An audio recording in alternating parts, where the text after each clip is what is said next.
Awesome. Okay, so just wanted to give a brief intro to the upcoming verse before we get started. In Gita, you will find two different types of slokas. One is written in Trishtup Chandas. Sorry, Anushtup Chandas is the most frequent one. Most of the slokas are in Anushtup Chandas. And there are a few slokas in Trishtup Chandas. The difference is in Anushtup Chandas, there are two lines, and each line is 16 syllables long. So there are a total of 32 syllables, and each line can again be broken into eight syllables kind of quartlets.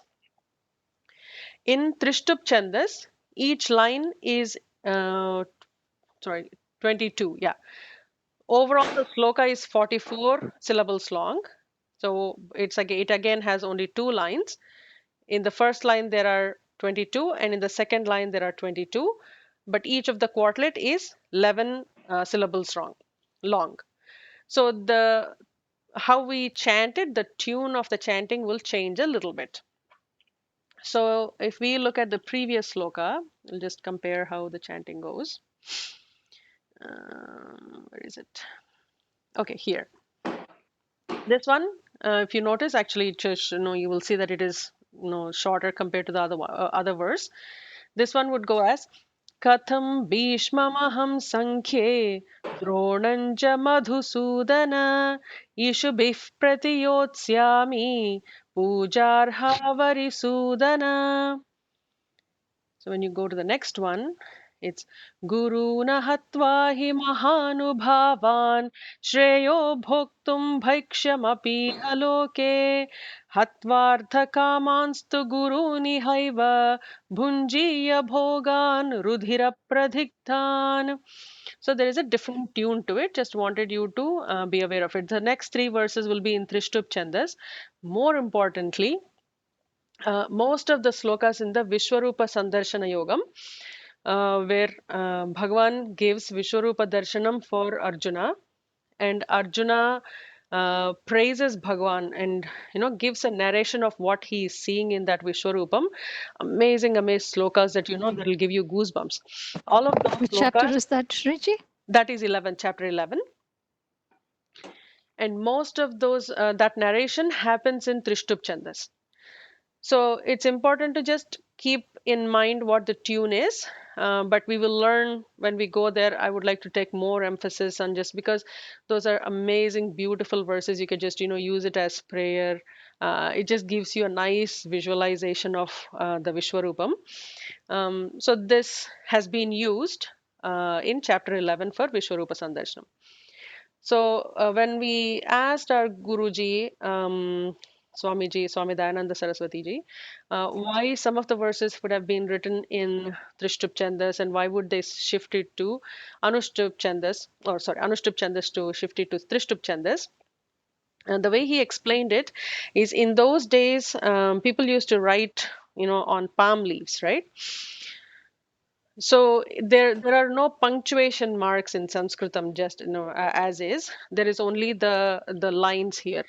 Now, this is the kind of the period, and this is like ends one line of the sloka, and the double line is considered this is the end of the sloka. Apart from that, there were no other bold italics or commas, question marks, and all of that, and we don't need that for Sanskritam. So he would say, when everything is going in one tune, when they needed some emphasis, or when they needed that this is an important verse, they would just bring it up, and he used to also joke, some people might just be sleeping, and then in order to wake them up, just suddenly the tune changes and everybody gets alert on what what's just happening. So he used to give those two reasons very jokingly. But I believe the first one might be correct, that when they wanted to emphasize it, they would have given the Anushtup Chandas to it. So that's just something that I heard from my Guruji. So who would like to chant this sloka and take us into sloka 5? Ajaya Mahoday? अस्तु भगिनि which श्लोक 5 भगिनि Sloka 5 of chapter 2.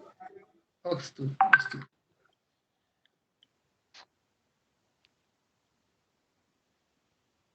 गुरु गुरून् हत्वा हि महानुभावान् श्रेयो भोक्तुं भैक्षमपीह लोके अत्वार्थकामास्तु गुरूनिहैव पुञ्जीय भोगान् रुधिरप्रदिग्धान्. Awesome. Thank you. And do you are you seeing the screen, Mahoday? Are you able to read Yes, the? yes, yeah, Okay. I'm seeing it. Yes. Okay. Mahanubhavan, highly exalted, Gurun, teachers, Ahatva, not killing, Iha, here, Loke, in this world, Vaksham, food collected from others by begging, Api, even, Vaktum, to eat, Treyaha, better, Ye, indeed, to, whereas, Gurun, teachers, Atva, killing, Iha eva, here itself, Rudira pradigdhan, stained with blood, Ardhakaman, security and pleasure, Vogan, enjoyments, Bhunjiya, I would experience. It would be better indeed to eat food collected from others here in this world than to kill these highly exalted teachers. Whereas if I kill them, the enjoyment of security and pleasure I would experience in this world will be stained with blood. Arjuna also looked upon his grandfather Bhishma as a guru because he had been taught by him as he grew up. Bhishma and Drona were not ordinary gurus of the world. They deserved the status of highly exalted people. In this verse, Arjuna told Krishna that it would be preferable to live on alms than to kill his own people. Vaiksh, Viksha, Viksha means collecting food from others, something that only sadhus are entitled to do. They take only a little from each person so as not to be a liability on anyone. The whole process of Arjuna's thinking was changing. In fact, his mind had already gone to this way of life rather than to fighting the war. I'll scroll 1 second. Sorry. Thank you. Arjuna knew that if he left the battlefield, he would have to go to the forest. Previously, he had counted on this day to retrieve the kingdom and he had been looking forward to it for a long time. He had gathered all the weapons he needed, but when the day came, he decided not to fight. What else was left for him to do but go to the forest and live a life of arms? He couldn't remain in this kingdom. Only from the distant mountain people could he hoped to collect a little food on which to live. This was all that was open to him, and he was ready for it. He wanted it, in fact. Only two types of people can take Viksha: students, known as brahmacharis, and uh, renunciates, sadhus. Brahmacharis can take Viksha because they are not earning members in the society. They leave home and go to the Gurukula to live with a teacher. Therefore, they are allowed to go for Viksha if they have to. Sadhus or Swamis are renunciates and they live on alms. Arjuna's mind had now turned in this direction. Because he was already a father and grandfather, Arjuna could not become a brahmachari. Therefore, all that was available to him was the life of sadhu. This was what he wanted, and this was the basis for the only question he asked again and again in the Gita, which is better of the two, karma yoga or sannyasa. Why do you ask me to do karma when there is this other lifestyle? He asked this question in the third chapter and again in the fifth chapter. Then perhaps because he was a little shy about asking it again, he asked some other questions in between. And then slowly he slipped it in again in the 18th chapter in a different form. What is the difference between Tyaga and Sannyasa? Thus, Arjuna always kept the same thought in his mind. He wanted to be a sadhu, and all of his arguments were directed to this end. Although Bhishma and Drona had come to the battlefield not as teachers, but to cast their lot with Duryodhana for the sake of the kingdom, Arjuna's point was that if these people were destroyed, what kind of kingdom would he have? Any enjoyment he would experience would be soaked in blood. He would be haunted by the sight of the blood of his teachers. Nothing would remove it from his mind, he was sure.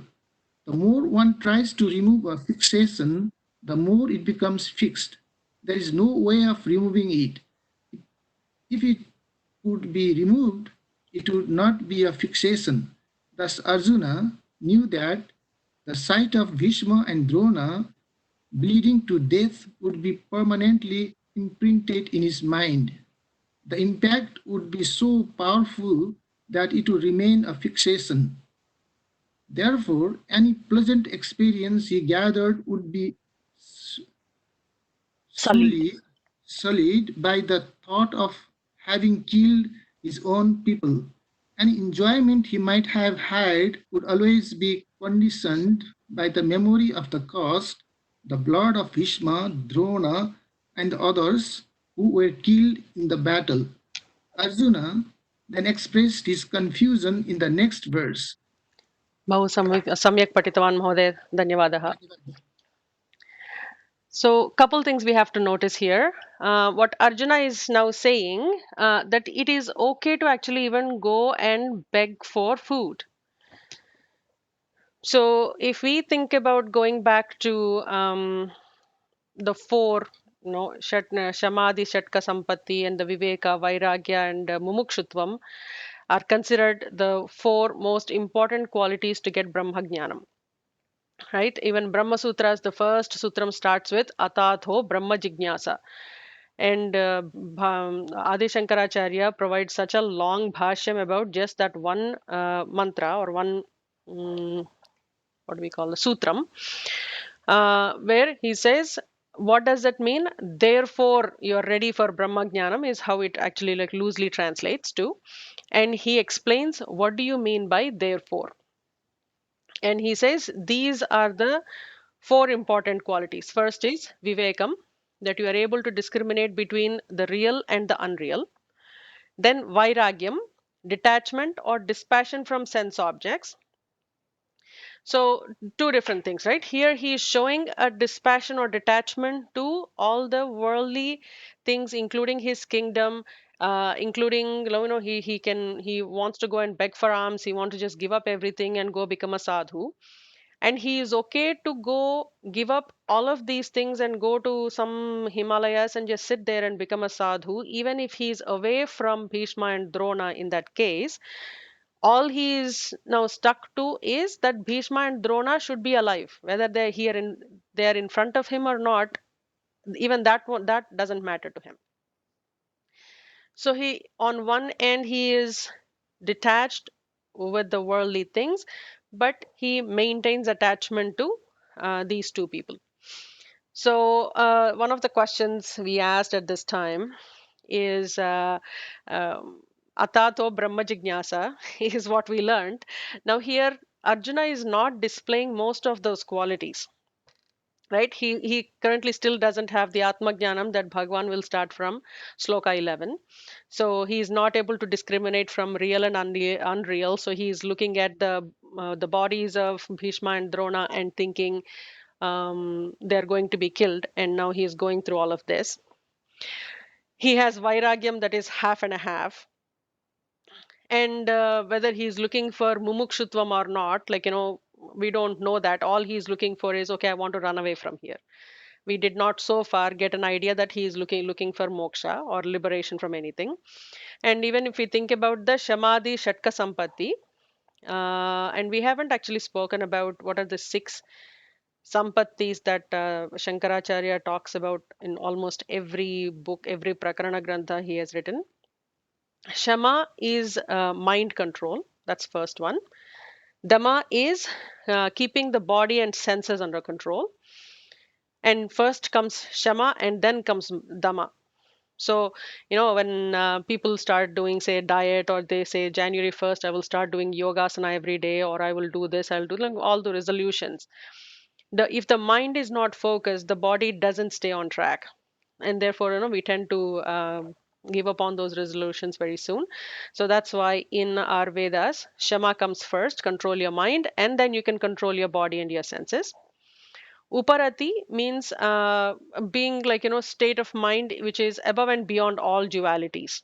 Whether it is joy or grief, I like this, I don't like this, all the dualities, you're just above and beyond that. The fourth one is titiksha. It's a beautiful word, and we will see that in chapter 2, pretty close, like, 14th sloka has titiksha. And it talks about attitude of forbearance, which refuses to be affected by or pained by any sorrow or loss or ingratitude or anything like that. So that is titiksha. Shraddha, we all know that, we have been hearing that from our parents, Shraddha. But this Shraddha is unwavering faith that we have in our sacred scriptures and Shastras. And Samadhana, in Patanjali Yoga Sutras, it is described as the single pointed concentration. So, one of our questions was, um, Arjuna doesn't seem to be displaying most of these, but according to Brahma Sutras, we are saying Atato Brahma Jignasa. Therefore, because you have all of these things, now you are ready to get Brahma Jnanam.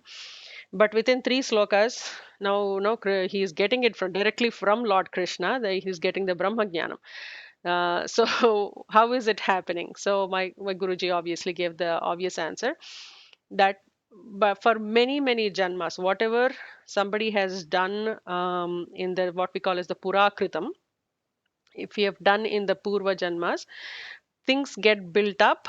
Somebody might just have a moment of loss. They might be lost in a way, but doesn't mean that they haven't earned the eligibility to get the jnanam. And without that eligibility, nobody can get it. Even if they listened, read, or anything like that, they would not even understand what anybody is talking about. So just wanted to share that brief note as we go into one of the most beautiful slokas. Um, okay, so we'll go to sloka 6.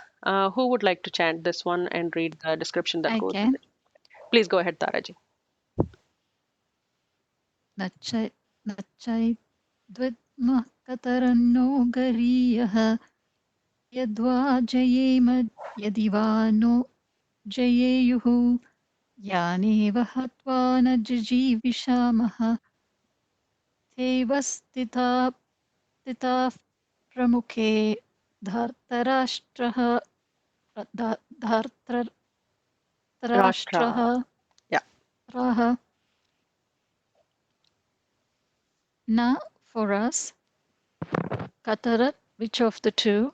Gariyah, better. Etat, this. Nacha vidmaha, and we do not know. Yadva, whether. Jayema, we should conquer. Yadiva, or.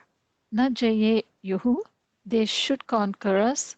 Yan eva, indeed whom. Hatva, having slain. Najiji vishamaha, we will not want to live. Those, those, Dhartarashtraha, sons of Dhritarashtra, Pramukhe, in front of us. Avistitaha, stand. And we do not know which of the two will be better for us, that we should conquer them or they should conquer us. The sons of Dhritarashtra, after slaying whom we will indeed not want to live, stand facing us. In this verse, Arjuna told Krishna that he did not know which was better, to win the battle against the enemies who were his own people or to be defeated by them.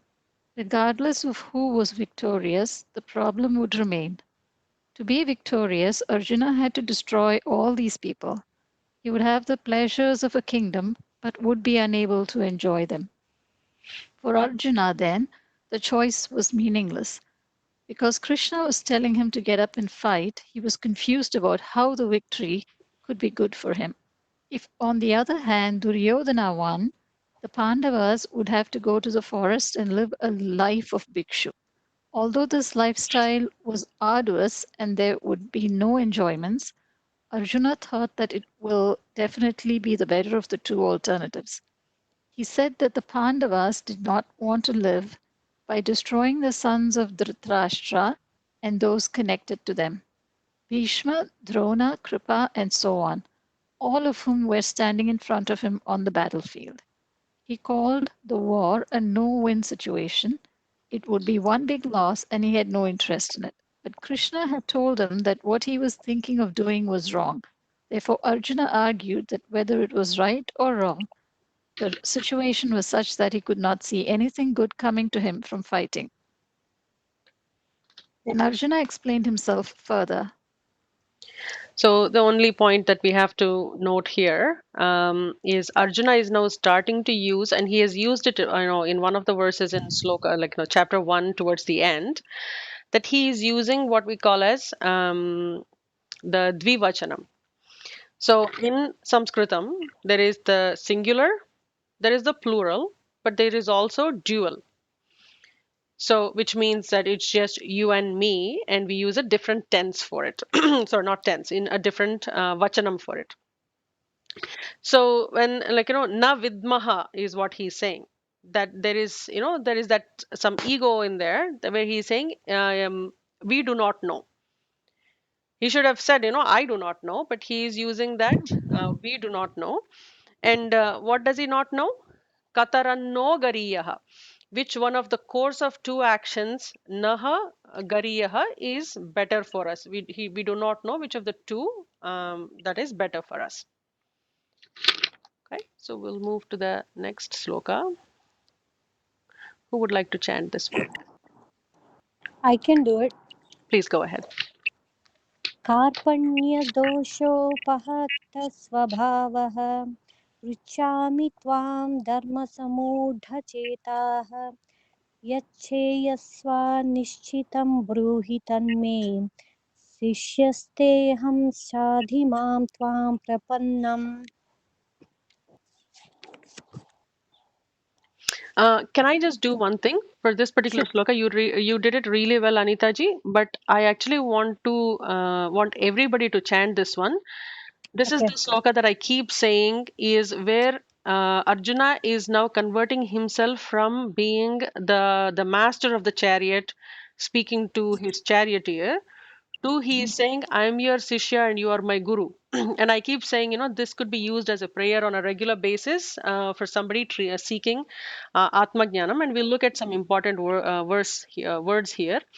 But I feel like as we are about to go into receiving Atma Jnanam from the Lord, I'll just, you say the verse, not all of it. I'll just, break the verse into 4 quartlets.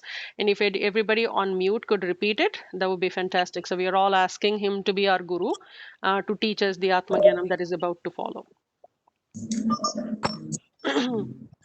Ratnaji, do you want mine also being on mute until just I finish the sloka? Okay. Thank you. कार्पण्यदोषोपहतः स्वभावः कार्पण्यदोषोपहतस्वभावः पृच्छामि त्वां धर्मसम्मूढचेताः पृच्छामि त्वां धर्मसम्मूढचेताः यच्छ्रेयस्यान्निश्चितं ब्रूहि तन्मे यच्छ्रेयस्वानिश्चितं ब्रूहि तन्मे शिष्यस्तेऽहं शाधि मां त्वां प्रपन्नम्. शिष्यस्तेऽहं साधिमां त्वां प्रपन्नम्. Awesome. It's such a beautiful verse here. The last part actually says, I am your Sishya and I'm taking Prapatti in you. So we will read the sloka, but just wanted everybody to chant that. Thank you, Anitaji. If you want to continue. Thank you. Karpanya dosha upahata swabhavah, overcome by faint-heartedness.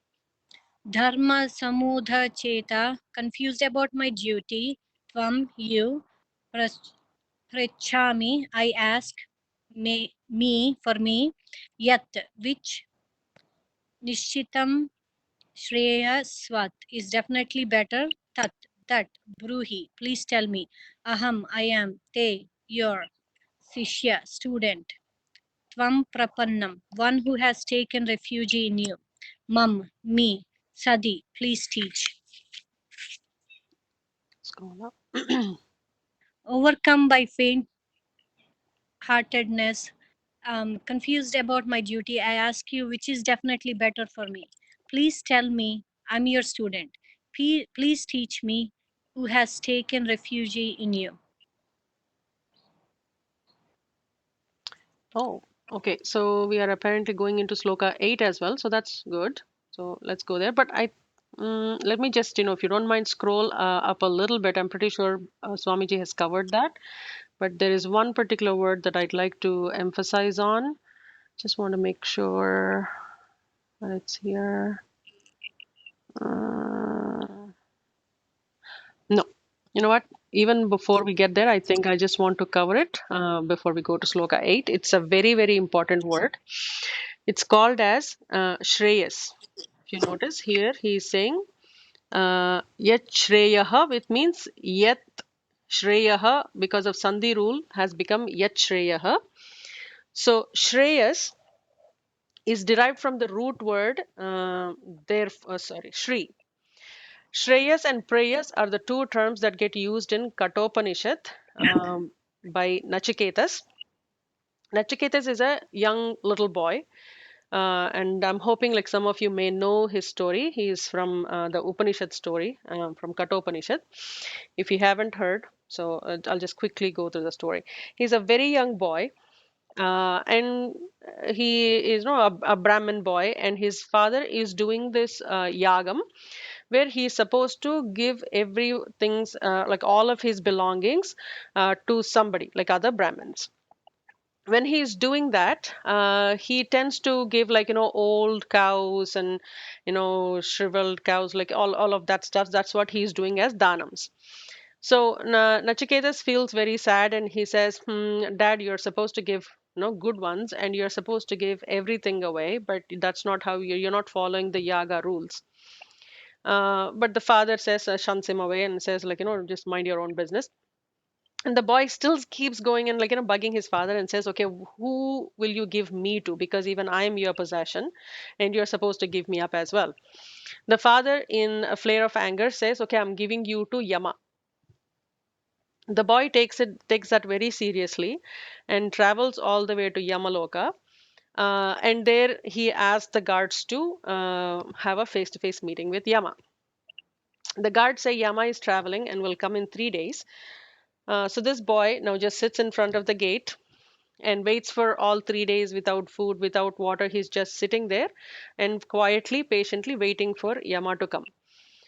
So when Yama Dharmaraja arrives, he understands this boy's story, and he's very amused with this little guy.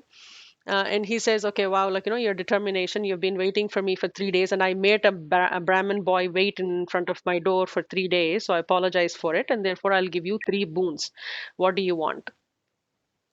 So this boy takes two boons, not even for himself. One he takes for his father. And there is like, something else I can't remember quite right now. The third one, he asks for Atmajnanam. And Brahma says, like, you're such a young boy. I'll give you so many riches, so many treasures. But it's an amazing Upanishad. And Nachiketas continuously just says, like, no, I need Atmajnanam. And, somebody like you, if you ask me to take a boon, why would I take any riches? Then, who is better than you or who is more eligible than you to teach me Atmajnanam and give me that? In that, the terms Shreyas and prayers come into picture. So Shreyas, the word is derived from Shri. And we all know that Shri means like, cause to lean on, lay. It actually means like, prosperity, loveliness, grace, welfare. We've been seeing some of these in the Lalita Sahasranamam class as well. The fortune, success, auspiciousness, all of that is Shri. Therefore, when we say Shreyas, it means that which diffuses light, brings happiness and bliss, and is good. And it also, like obviously, we have seen all those meanings. So it has Shreyaskara is a regular word that we use in our regional languages too, which means what is Shreyaskaram to me means which promotes happiness and is favorable to me. And there are some other alternatives like Nishreyas and all of that stuff. But prayers, on the other hand, is means that pleasure which is born from the contact of senses with the objects. So and there is one, trying to recollect, there is one description of how prayers is explained. Um, is nectar to the lips at the first touch, but there is a secret poison in the bottom of the cup, is how it is explained. And there is disappointment after that sweetness. And if even if the nectar is too much, nectar is also causes disgust. So there is prayers has both something pleasing to the senses and leads to failure and disappointment at the end. And Shreyas is something good to the growth of the soul, which ultimately leads to Nishreyas, which is the perfect happiness. So here he has chosen to get Shreyas and not Prayas. And my Guruji used to talk about quite a lot about these two terms. Wanted to just share that. Unless there are any questions, we can move to Sloka 8. Karpanya dosham, what's meaning? Karpanya doshaha. Karpanya means there are two meanings to it. One is miserliness is also called karpanyam, and also attachment. So if you notice, he says overcome by faint-heartedness is how this has been translated. But because of attachment, I'm feeling weak because of that. So here it is not the miserly feeling, but a faint-hearted feeling. Because of that dosham, that is not a good quality to have. Because of that vice that I have, upahata swabhavaha, because I'm overcome by that swabhavam.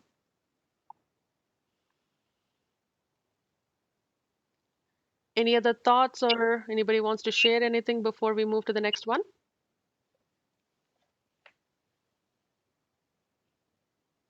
Okay, Anitaji, go ahead. Read the next sloka. Yeah, please. Nahi prapasyami mamapanyudyat yachokamuchoshanamindriyanam avapya bhuma vasapatnamruddham rajyam suranamapi chadipatyam.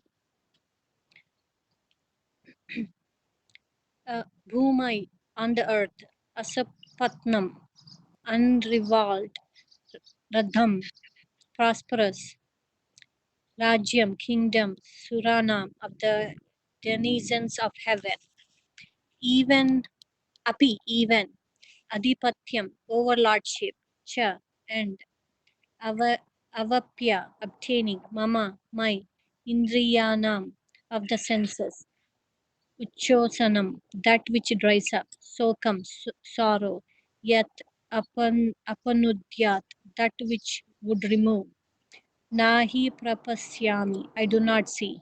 I do not see anything that will remove the sorrow that dries up my senses, even if I were to obtain an unrivaled and prosperous kingdom on earth and sovereignty over the denizens of heaven. We will look at the second of these two verses first.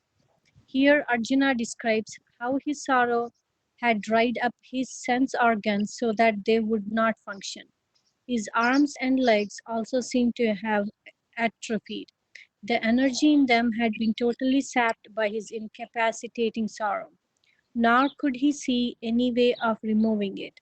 Even if he found the courage to fight because of his commitment to Dharma and because Krishna asked him to fight, Arjuna did not think his sorrow would ever go away. He saw it as something. We are here. Uh, Hold on one second. He saw it as something inside of himself, a sorrow that cannot be alleviated. In fact, only the sad becomes sad. No one suddenly becomes sad. Just as the angry becomes angry, the sad becomes sad. If you are already angry inside, all that you require is a reason to become angry. Similarly, the jealous become jealous and the lonely becomes lonely. Therefore, these feelings indicate that there is a problem already there underneath. Arjuna recognized an inner unwept sadness and felt sad. Sometimes the sadness that is underneath comes out. Otherwise, it always remains hidden there. In between the bouts of sadness that came out, there is some laughter, not because of your effort, but Okay, so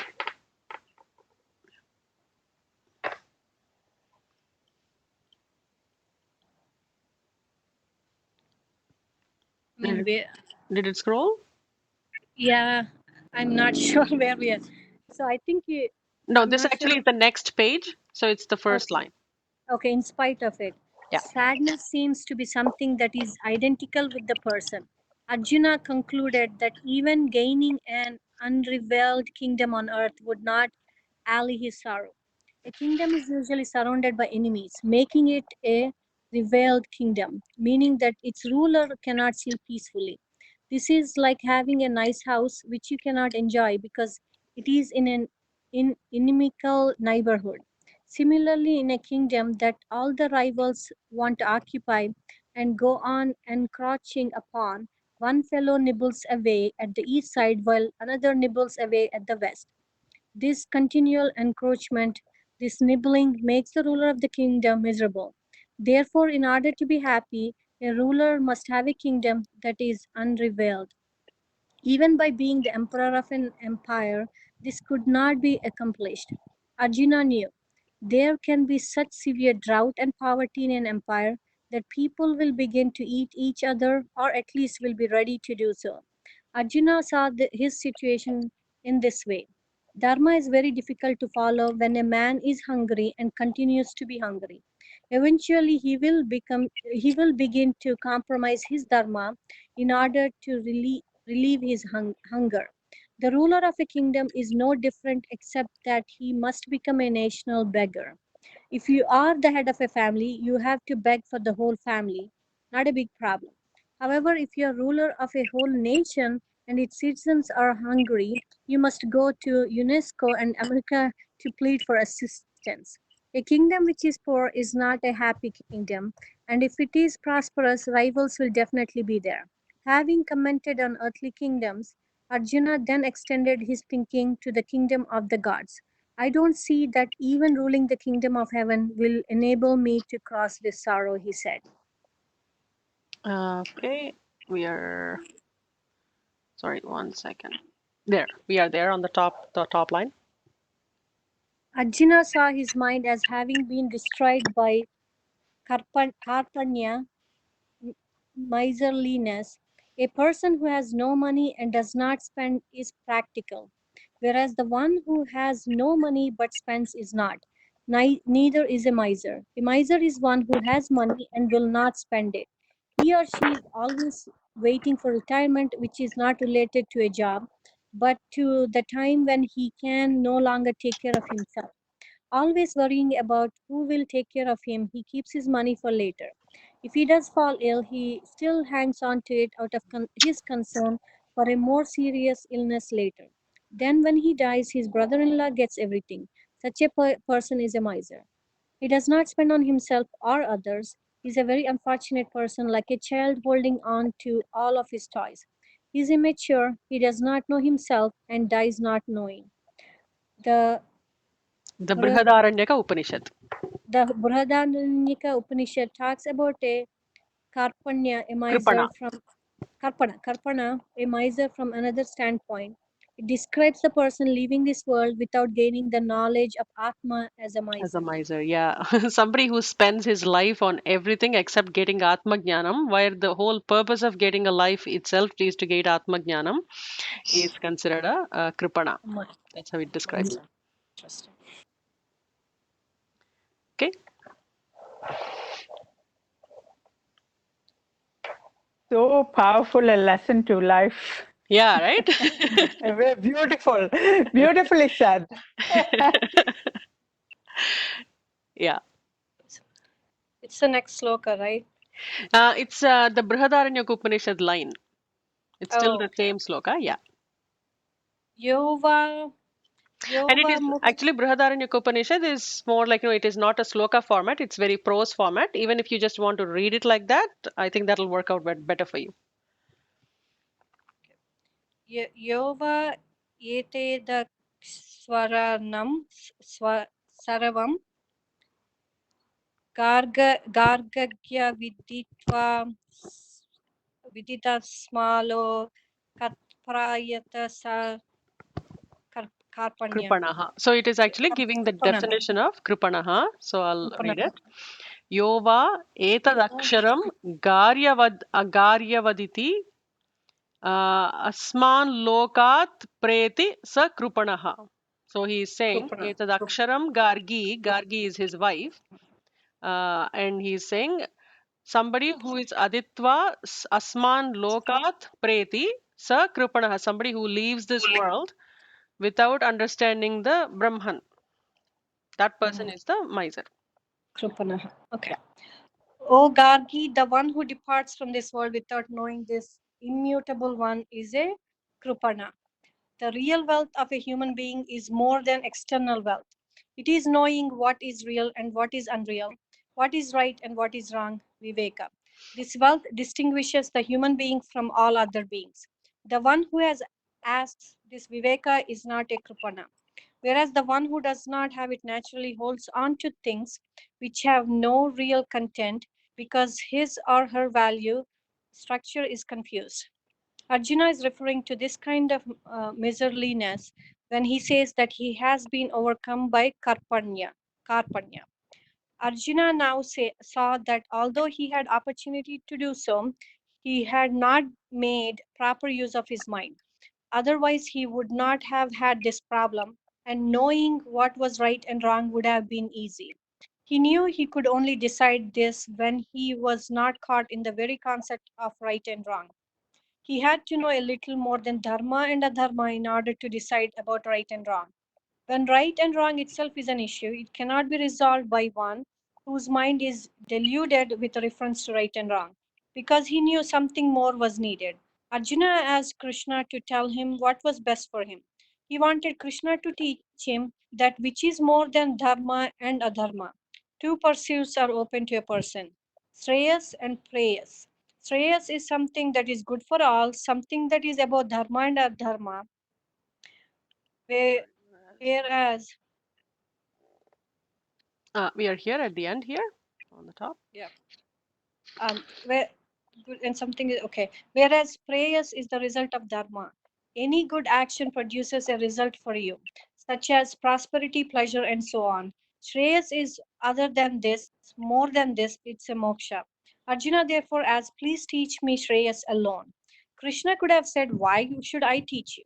I came here to drive your chariot, and you're asking me to teach. That was not the original contract. I said I would drive. I told you I would not fight. I did not tell you that I would teach. You wanted me to drive your chariot and I accepted. Now you're asking your driver to teach you. But Krishna responded in this way because Arjuna was telling him something that he had never told him before. He was saying, I'm your student. If someone tells you that he is your student, you have to decide whether he deserves to be a Sishya or not. Whether you will be his or her guru is something for you to decide. Thus, Arjuna left it in Krishna's hands. He seems to say, the ball is in your court now, Krishna. You do whatever you like. I don't care. But I'm your Sishya. Up to Sorry. Okay. Up to now, Arjuna had not told Krishna that he was his student. That is why Krishna had not taught him so far. Only for the asking is the teaching given, and Arjuna had never asked for it, although he had asked for a variety of things. He had asked him to come and drive his chariot, and which Krishna did, but he had never asked him to teach. Yeah, What we'll does pause it it mean to here. be a student? Yeah, Yeah. we'll pause it here. So couple things in Uddhava Gita. Uddhava is one of Krishna's chelas, one of his subords, of a kind. And he asks, there is a whole Gita that Uddhava asks questions and Krishna talks about that. It is kind of a post-mortem of what happened in the Kurukshetra war comes up into that picture as well. And Uddhava asks, why did you teach Arjuna and not everybody else? Because Dharmaraja is such a dharmi and you could have taught him. Karna, you could have taught Karna because of all his dana gunam. You could have taught Bhishma, who is more eligible than Bhishma. And Krishna says only one simple reason. Arjuna asked for it and he got it. And nobody else asked. Otherwise, if even if Duryodhana came and asked me, I would have taught him the same thing. It's just, when we go and seek. And it's important for us to just remember that any, like whether it is prayas or shreyas, generally we don't ask for we tell our kids, don't ask me so many things. If somebody, a child keeps bugging like, oh, I want a toy, I want a chocolate, I want this and I want that. When we go to a store, if children are bugging, we tell them, look, no, you can't ask so many things. You just have to have a limit, right? So, but at the same time, if a child needs something really, we don't want them to hesitate to ask us. Similarly, Bhagwan doesn't expect to hesitate, oh, I shouldn't be asking. Bhagwan is not the case. He says, if you need something, let me know. And through this example, that just, even if it is knowledge, if you seek it, you receive it. The other thing, a minor nuance here, is based on this, Krishna could just have given advice to Arjuna, but Krishna chooses to teach.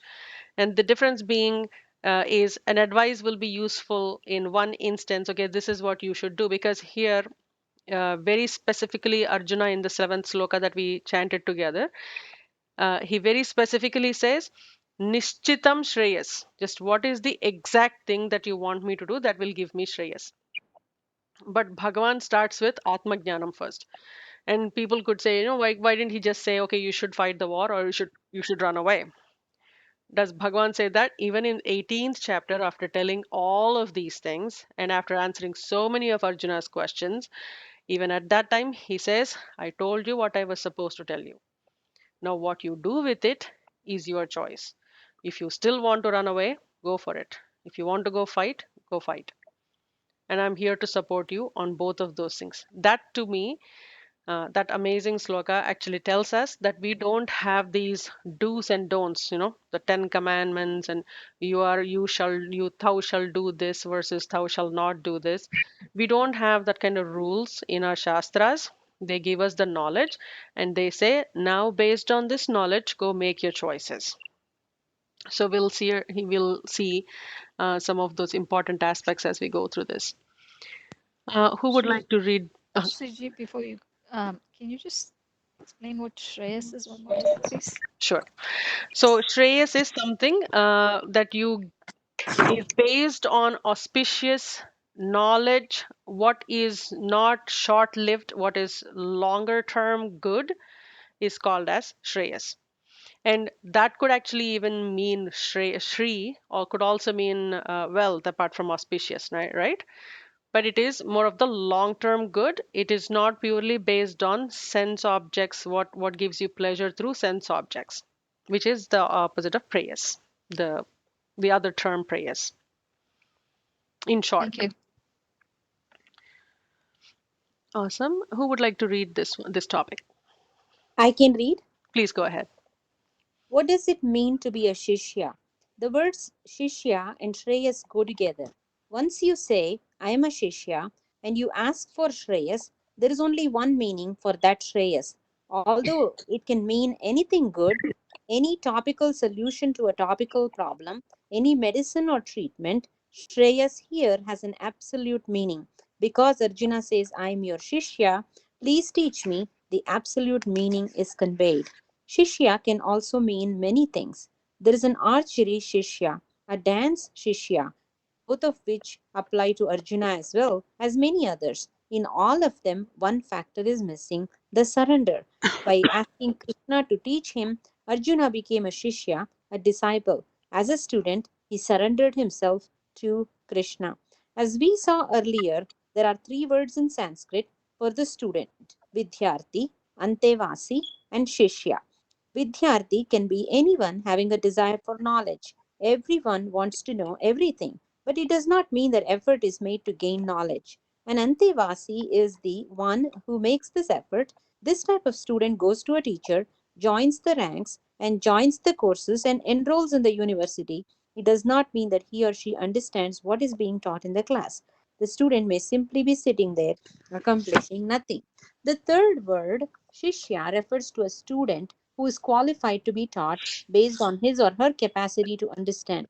By using the word Shishya, Arjuna was stating that he thought he was prepared to learn what Krishna had to teach. His compassion indicated that he was mature because but because of certain lack of understanding, there was confusion with reference to dharma and adharma. Arjuna wanted to solve this problem much more fundamentally. He could not but think of his sorrow, which is a human problem. He had discerned sorrow in a situation where sorrow was not expected. He could not proceed with the battle because he did not see any favorable outcome, nothing that he could be proud of, and thus his mind went elsewhere. Where does the mind go in such circumstances? It comes back to oneself. This is where culture comes in. Without culture, one becomes a hobo. In Arjuna's case, his culture, maturity, his upbringing, his lifelong commitment to the values of Dharma, the various privations he underwent for the sake of Dharma, all of these had paid off. In this particular, coming back to himself and saying, I do not think that even a heavenly kingdom could remove the sorrow that is in me. Sorrow was therefore the problem, and Arjuna had always heard that there was only one way of removing it. He had to become a Shishya and gain Shreyas or Moksha, liberation. He did both of them. To be a Shishya, he told Krishna, I have surrendered to you. You're the one who is going to deliver the goods. I am your student. In this way, Arjuna surrendered so that Lord Krishna could do what was to be done. Awesome. So I just, So went a I just, couple. went a couple. Sorry, there is somebody's reading. Okay.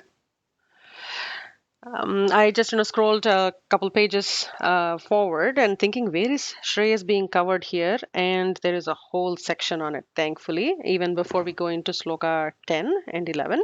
So Swamiji talks about relative Shreyas, absolute Shreyas, and all of that is coming. So that we will take all of that next week, and we will go into what Sanjaya is actually saying. And then sloka 11 would be where the Atmajnanam starts, like where Krishna actually speaks as the Guru. So the exciting part is coming very soon. Any final thoughts before we conclude? One more question, Shriji. Sure. Sorry. You said four things that were needed for Atma Jnana, right? Correct. One was So, discrimination.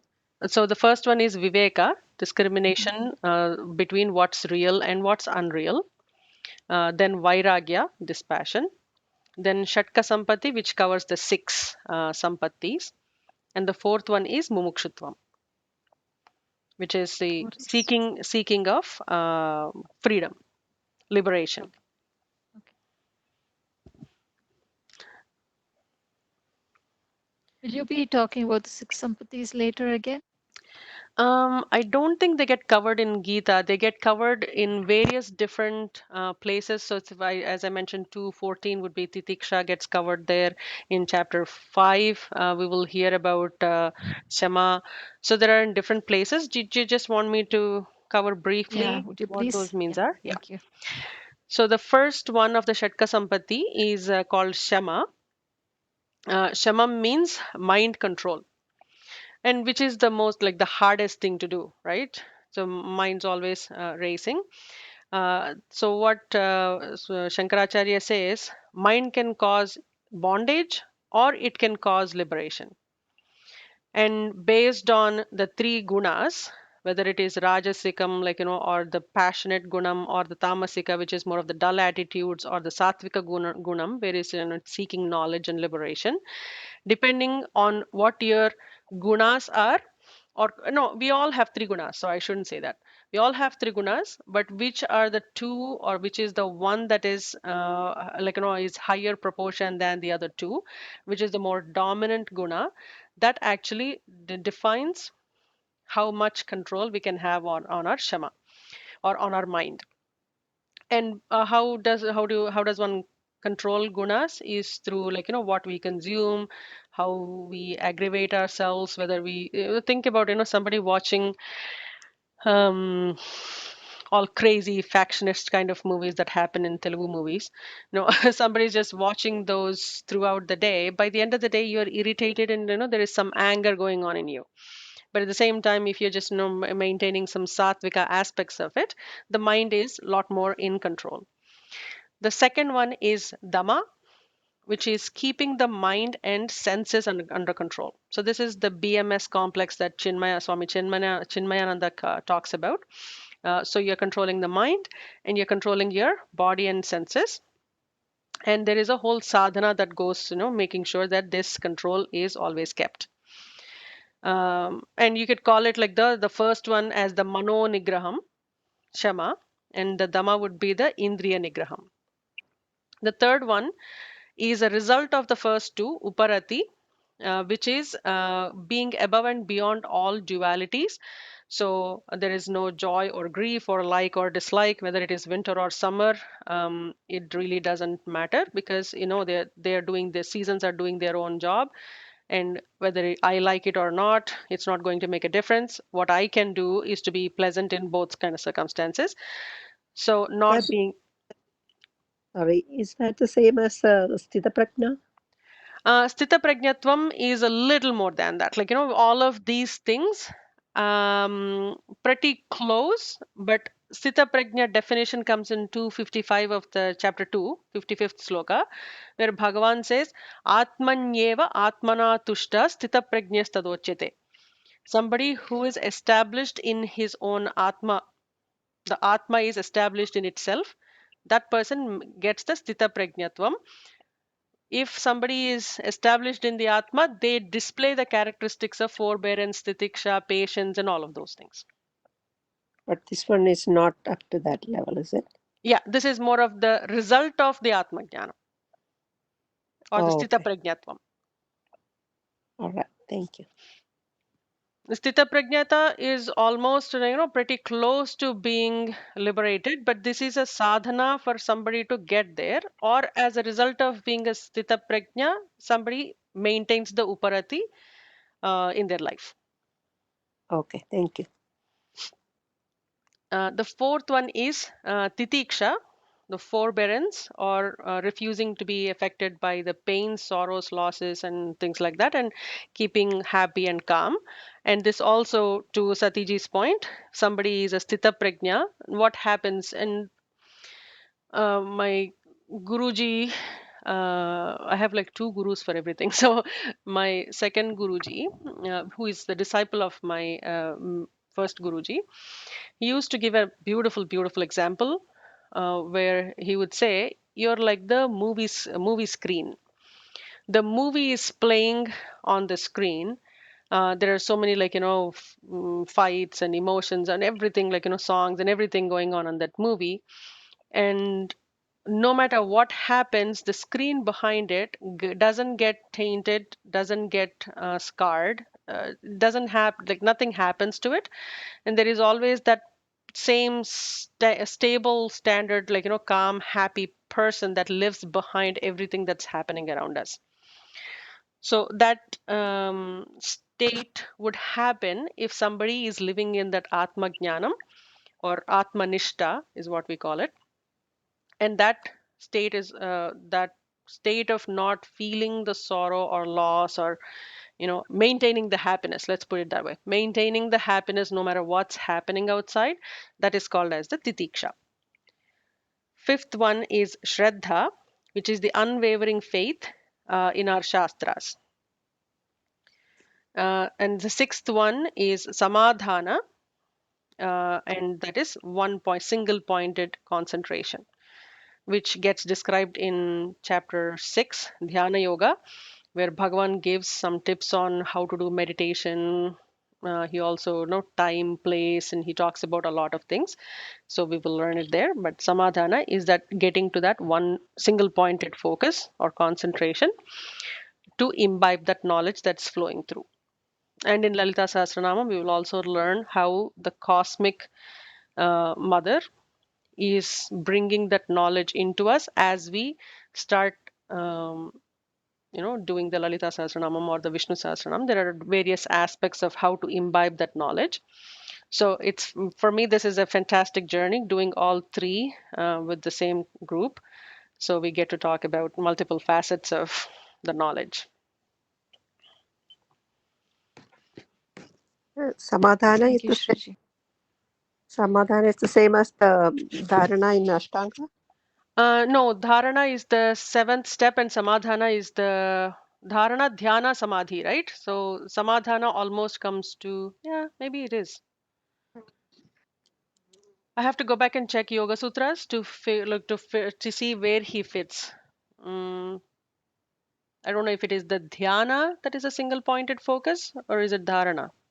I thought it's dharana. That's the single point, right? Or Yeah, for some reason I'm suddenly blanked there. I think you're right. I'll check on that as well, Satiji. I'll keep you posted. And if you find it too, just put it in the forum so we can all learn from it. Sure. Okay. Taraji, did you have any question? No, thank you, Shriji. I'm all set. Okay. Okay, sounds good. So we'll conclude it here. We are about 2 minutes late to the Bhagavatam class if anybody is attending that. So we'll conclude with a short prayer. Om Purnamadah Purnamidam Purnat Purnamudachyate Purnasya Purnamadaya Purnamevavasishyate Om Shanti Shanti Shanti Harihi Om Sri Gurubhyo Namaha Harihi Om Loka Samasta Sukhino Bhavantu. Sarvam Srimannarayana Charanaravindarpanamastu. Thank you so much for your time. We'll catch up next week. Thank you. Thank you, Guruji. Dhanyavadaha. Thank you. Thank you. Thank you. Thank you. Goodbye. Bye. Thank you, Bhagini.